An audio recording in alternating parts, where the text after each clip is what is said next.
ভিয়েতনামে এক রহস্যময় ঘটনার উদ্ভব হয়েছে যা বিস্ময়ের সঞ্চার করেছে সবার মনে। ঘটনা শুরু হয় হ্যানয়ে বসবাসরত এক পরিবারের মেয়ের সৌন্দর্য নিয়ে সন্দেহ থেকে। মেয়েটি যখন বড় হচ্ছিল তার চেহারার সৌন্দর্য পরিবারে প্রশ্নের জন্ম দেয়।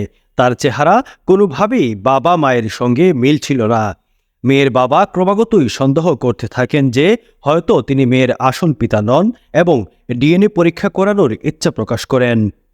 সন্দেহ থেকে স্বামী স্ত্রীর মধ্যে ঝামেলা শুরু হয় এবং অবশেষে ডিএনএ পরীক্ষার সিদ্ধান্ত নেওয়া হয়। পরীক্ষার ফলাফল আসে এবং তা পুরো পরিবারকেই বিস্ময়ে ফেলে দেয়। ঘটনাটি ঘটেছে ভিয়েতনামের হ্যানয়ে।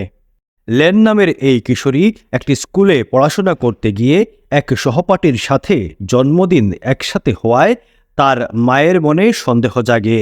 জন্মদিনের অনুষ্ঠানে গিয়ে লেনের মা দেখেন সহপাঠীর চেহারার সাথে তার নিজের চেহারার মিল রয়েছে।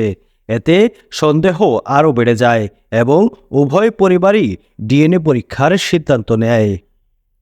ডিএনএ পরীক্ষার মাধ্যমে জানা যায় প্রায় একই সময়ে জন্ম নেওয়া দুটি শিশুর মধ্যে ভুলবশত অদল বদল হয়ে যায়। হ্যানয়ের একটি হাসপাতালে ভুলবশত শিশু দুটি পরিবর্তন হয়ে যায়, যা পরিবারগুলোর মধ্যে বছর বছর ধরে ভুল বোঝাবুঝির জন্ম দেয়। মায়ের ভাষ্য মতে মেয়ের সৌন্দর্য নিয়ে প্রথমে সন্দেহ শুরু হয় তার স্বামীর। তিনি মনে করতেন হয়তো তার স্ত্রী বিবাহ বহির্ভূত সম্পর্ক রয়েছে। এই সন্দেহ থেকেই তাদের মধ্যে নিয়মিত ঝগড়া লেগে থাকত। পরিস্থিতির চাপে পড়ে মা তার মেয়েকে নিয়ে আলাদা হয়ে যান এবং হ্যানয়ে এসে নতুন জীবন শুরু করেন।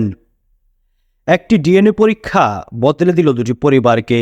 ঘটনাটি পুরো ভিয়েতনামে আলোড়ন সৃষ্টি করেছে এবং মানুষের মনে প্রশ্ন তুলেছে কতটা নিখুঁত হওয়া উচিত হাসপাতালের দায়িত্বশীলতার।